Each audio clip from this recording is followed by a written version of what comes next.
Why are you out here opposing? Listen, I'm out here with the people. Our indigenous brothers and sisters are calling for us to help protect the water.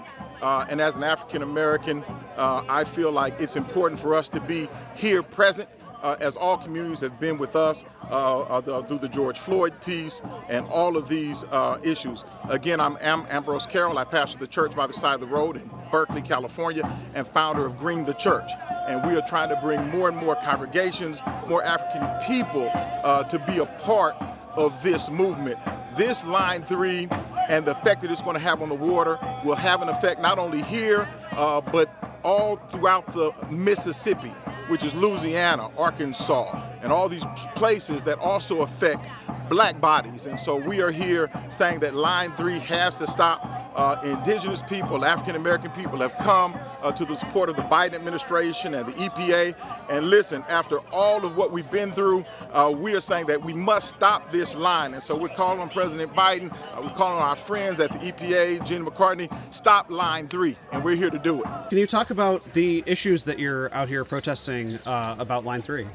I am here to protect our treaty rights of hunting, fishing, and gathering.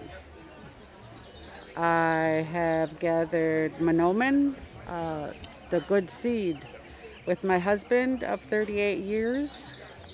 We have taught our daughters, and we have also taught our grandchildren, our grandsons. So we have 3 generations out there practicing our treaty rights. And protecting NIBI is an inherent right. And can you talk about how Line 3 jeopardizes that?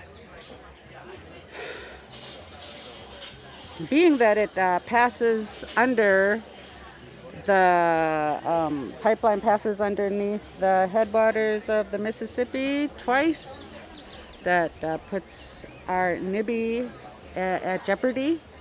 And who can live without water? How long can you live without water? That's the question. How long are you willing to live without water, right? When are you going to say enough is enough? When they pour that oil into your water, into your life source, when do you say stop? I know that I need to stand up for my grandchildren so that they don't have to have this fight, right? They should be able to thrive and flourish like Anishinabe's intention was. You know, the Creator said, this is it. So. And can you talk about the tactics of tomorrow? What are you hoping to achieve through direct action? Honoring our treaty rights. It's my right to go out and pray for the NIBI, pray for our mushkiki, our medicines, and see our relatives, the swimmers, and the insects. You know, yeah. So can you talk about your opposition to the Line 3 pipeline? Look, Line 3, like all fossil fuel pipelines at this point, is a desecration. The science has been clear for decades that we cannot have any more of this kind of infrastructure. And that includes huge proposed brand new pipelines like Line 3. It's just wrong. Can you talk about the intersection between that and your faith, hence GreenFaith? Yeah, Art, I mean, look, religions broadly teach that the earth is a sacred gift, that it's our job to take care of it, and that we've got to wake up and do that. And that's why there are more than 300 people of faith who've come, not only from Minnesota, but from around the country, from the West Coast, from the East Coast, from Alaska, from Puerto Rico, because there's a growing recognition among people of faith that this stuff is just wrong.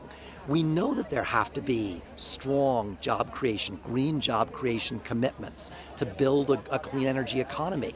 And that's got to happen because we know people need jobs. And they cannot keep on building new pipelines and pretending that that's a solution to a problem that is driving the world over the edge.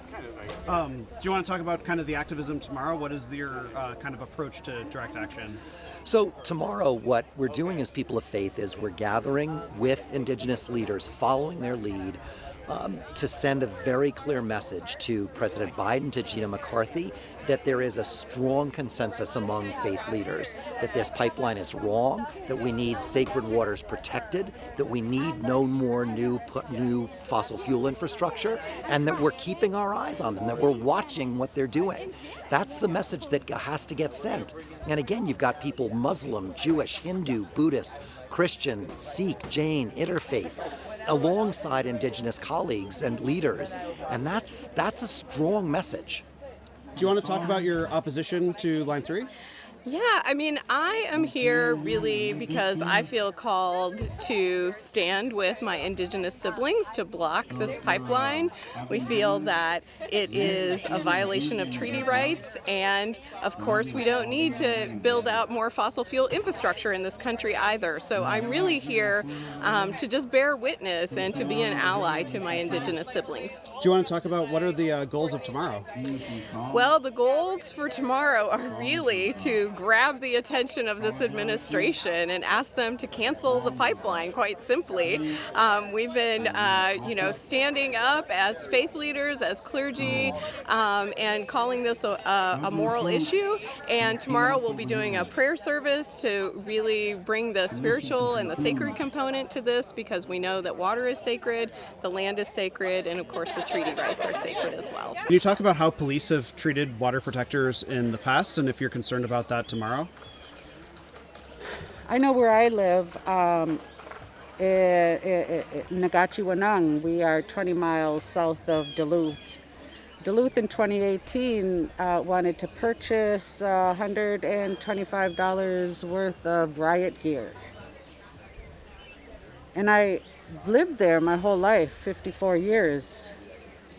And I don't recall ever seeing a riot there.